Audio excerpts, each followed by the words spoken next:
नमस्कार।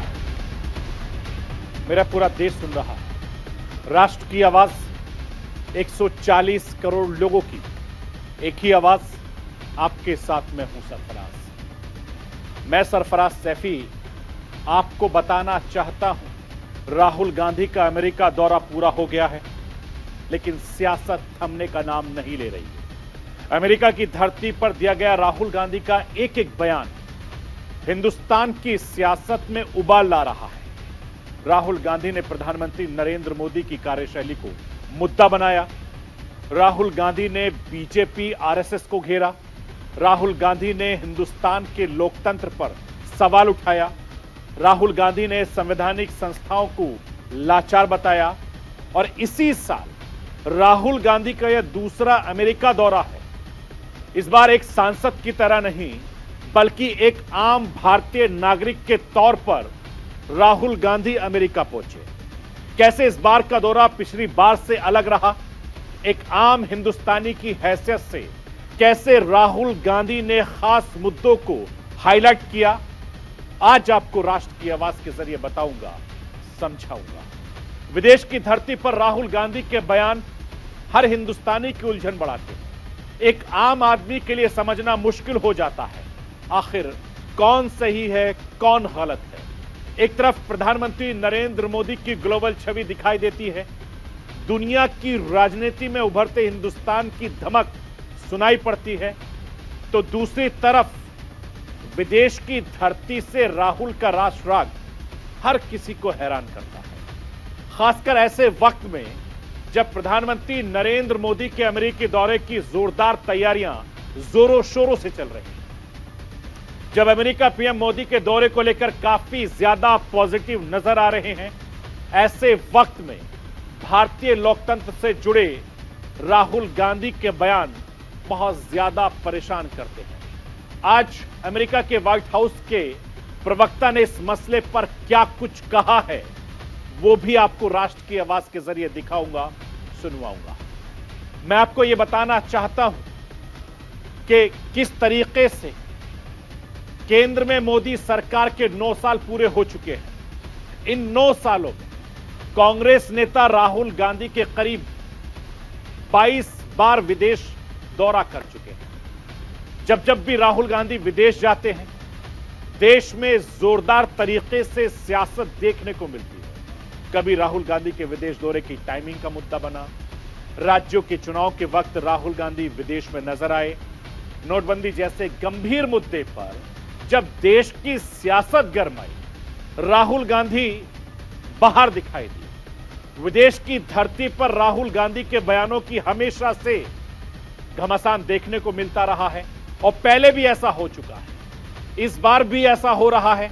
कैसे राहुल गांधी के बयानों पर बीजेपी भड़की हुई, राहुल गांधी की मोहब्बत की दुकान को कैसे बीजेपी नफरत का शॉपिंग मॉल बता रही है, ये आज आपको राष्ट्र की आवाज के जरिए दिखाऊंगा, बताऊंगा और समझाने की कोशिश करूंगा। मैं अपने हिंदुस्तान के कोने कोने की आवाज को दिल्ली तक पहुंचाता हूं, दिल्ली की आवाज को देश दुनिया के कोने कोने तक पहुंचाता हूं। नेताओं की आवाज को मैं आम लोगों तक पहुंचाता हूं, आम लोगों की आवाज को मैं अपने देश के हुक्मरानों तक पहुंचाता हूं। आपकी आवाज से मिलती है मेरी आवाज और बन जाती है राष्ट्र की आवाज।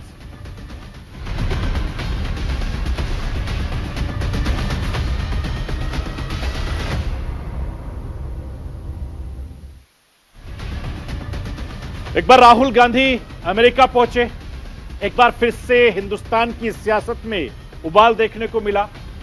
पिछली 6 दिवसीय यात्रा पर 30 मई को राहुल गांधी एक आम नागरिक की तरह अमेरिका पहुंचे।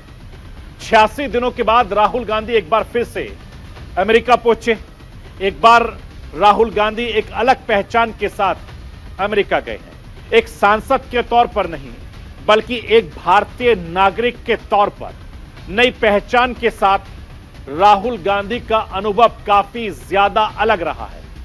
अमेरिका में एयरपोर्ट से निकलने के लिए राहुल गांधी को 2 घंटे तक इंतजार करना पड़ा। इस दौरान राहुल गांधी लाइन में खड़े रहे। लोगों से जब उनसे पूछा राहुल गांधी से कि राहुल गांधी आप लाइन में क्यों खड़े हैं, तो राहुल गांधी ने जवाब दिया कि वो एक कॉमन मैन है, वो कोई सांसद नहीं है। अमेरिका की जमीन से कही गई राहुल गांधी की बात बहुत खास हो जाती है। राहुल गांधी के हर बयान के मायने अलग हो जाते हैं। मैं आपको यह बताना चाहता हूं कि दिल्ली की एक अदालत की ओर से मंजूरी मिलने के बाद राहुल गांधी को इस यात्रा के लिए एक नया साधारण पासपोर्ट दिया गया, जैसे आम हिंदुस्तानी को दिया था, बल्कि सांसद के तौर पर राजनयिक पासपोर्ट लौटाने के बाद एक नॉर्मल पासपोर्ट का आवेदन किया था। मोदी सरनेम वाले मामले में सजा के बाद राहुल गांधी की संसद सदस्यता चली गई। अमेरिका की धरती पर राहुल गांधी को जब मौका मिला तो राहुल गांधी ने इसे बड़ा मुद्दा बनाया। इस बहाने केंद्र की मोदी सरकार पर जोरदार तरीके से राहुल गांधी ने हमला बोला। अमेरिका के स्टैनफोर्ड यूनिवर्सिटी के एक कार्यक्रम के दौरान राहुल गांधी ने कहा कि मैं शायद भारत में मानहानि के मामले में सबसे ज्यादा सजा पाने वाला शख्स हूं।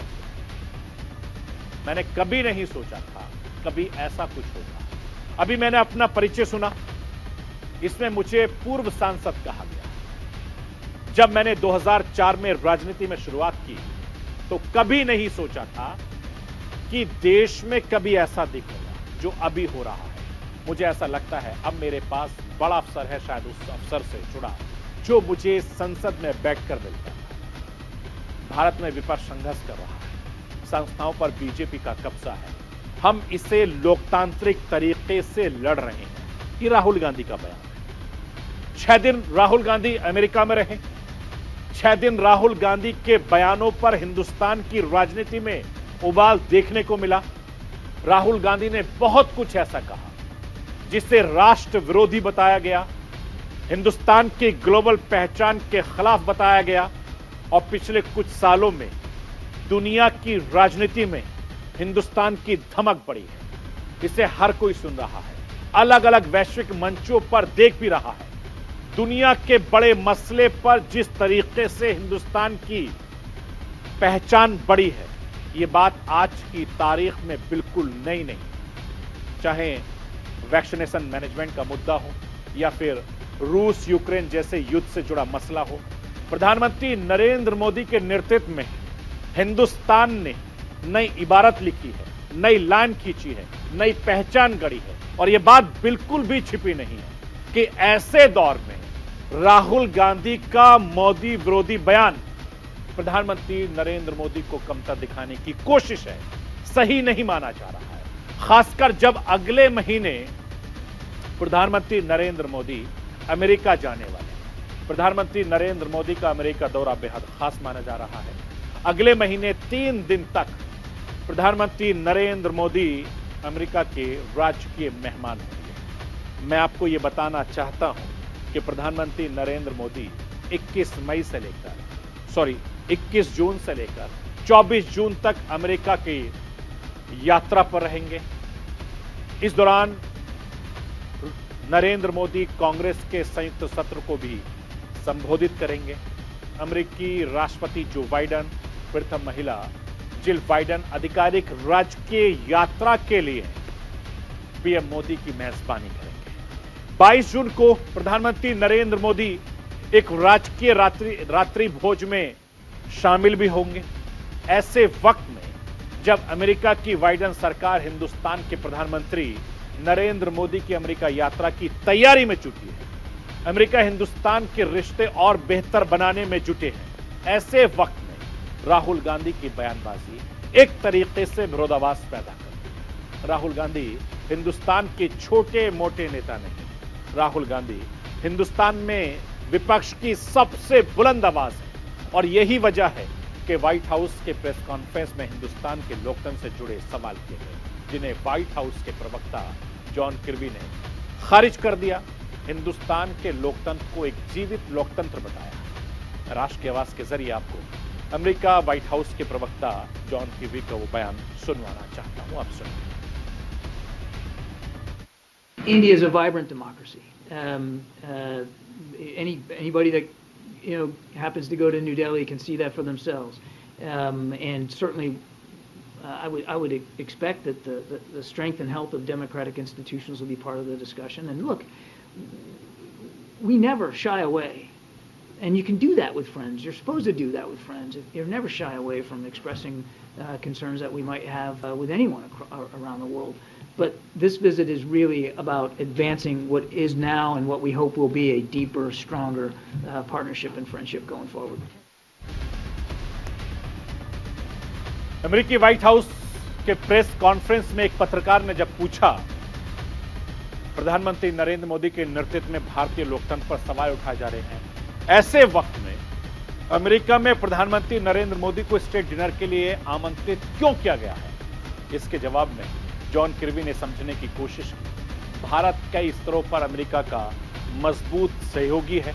प्रधानमंत्री मोदी का यह दौरा दोनों देशों के रिश्ते को नई ऊंचाई पर ले जाएगा। राष्ट्र की आवाज के जरिए आपको अमेरिकी व्हाइट हाउस के प्रवक्ता का वो बयान भी सुनवाना चाहता हूं, आप खुद सुनिए। India is a strong partner on very, very many levels with the United States. You saw that in Shangri-La, Secretary Austin announced some additional defense cooperation now that we're going to pursue with India. Of course, there's an awful lot of economic trade between our two countries.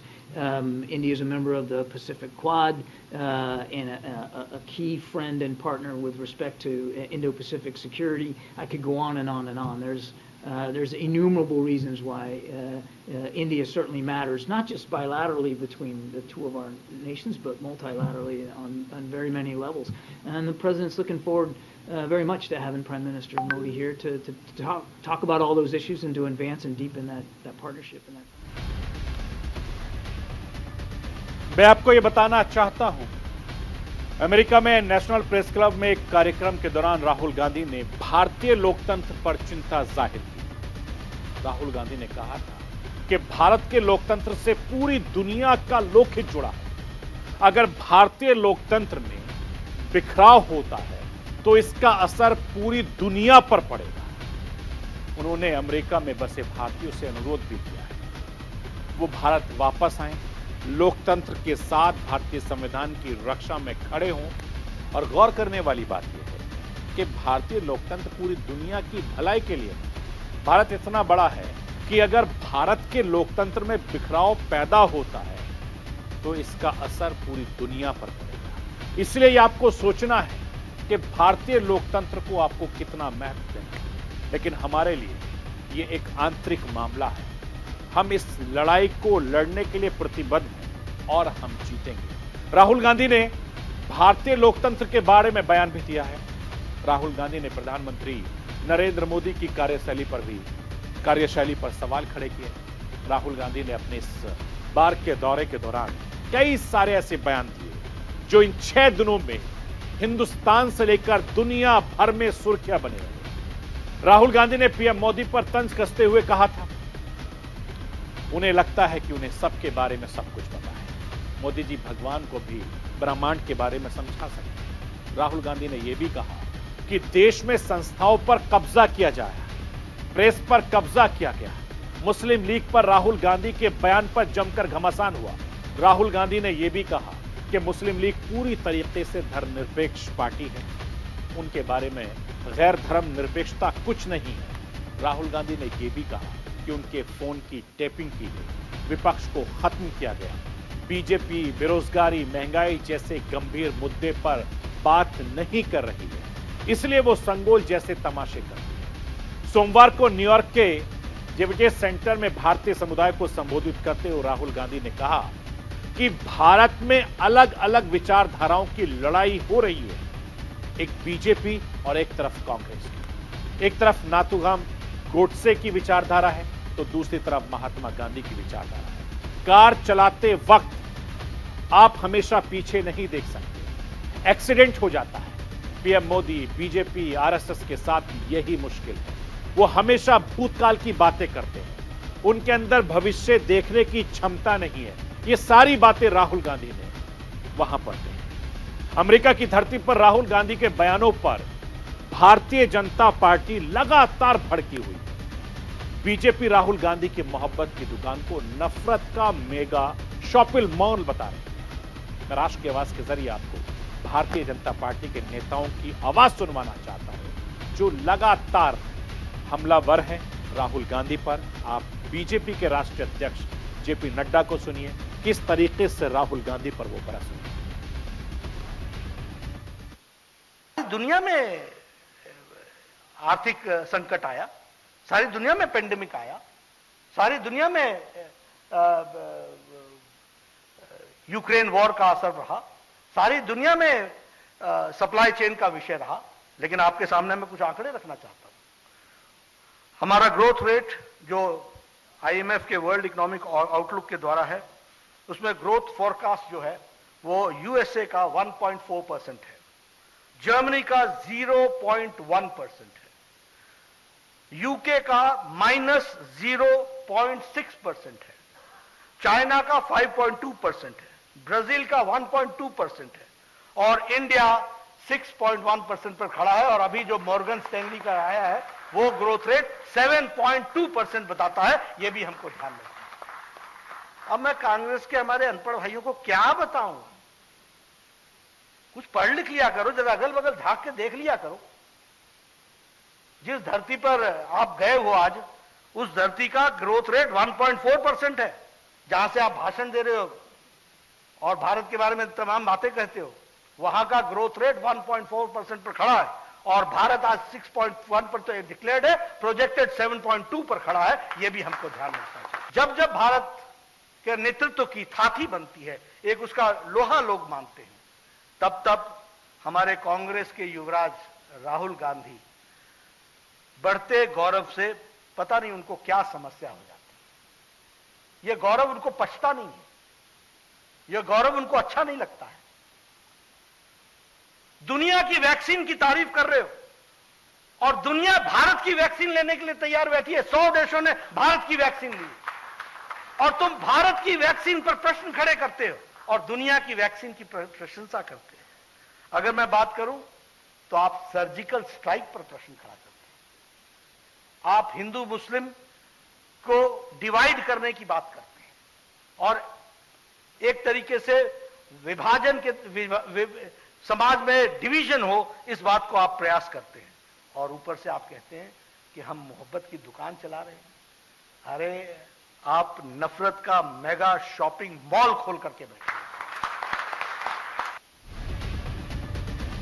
मैं आपको यह बताना चाहता हूं कि Bharatiya Janata party देश की सत्ता में 9 साल का कार्यकाल पूरा कर चुकी है। पिछले 9 सालों में राहुल गांधी ने 22 विदेश यात्रा की, जो किसी ना किसी वजह से विवादों में रही, सुर्खियों में रही, कभी अपनी टाइमिंग की वजह से तो कभी विवादित पोल की वजह से।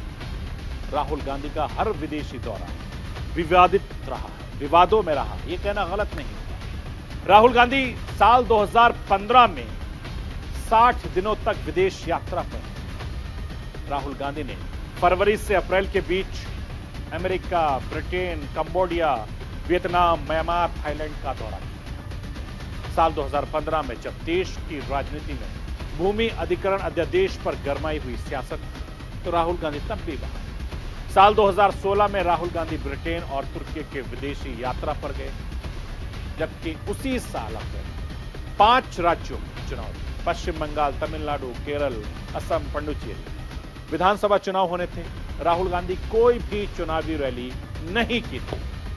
साल 2016 में केंद्र की सरकार ने 500 और 1000 के नोटों को बंद करने का ऐलान किया था।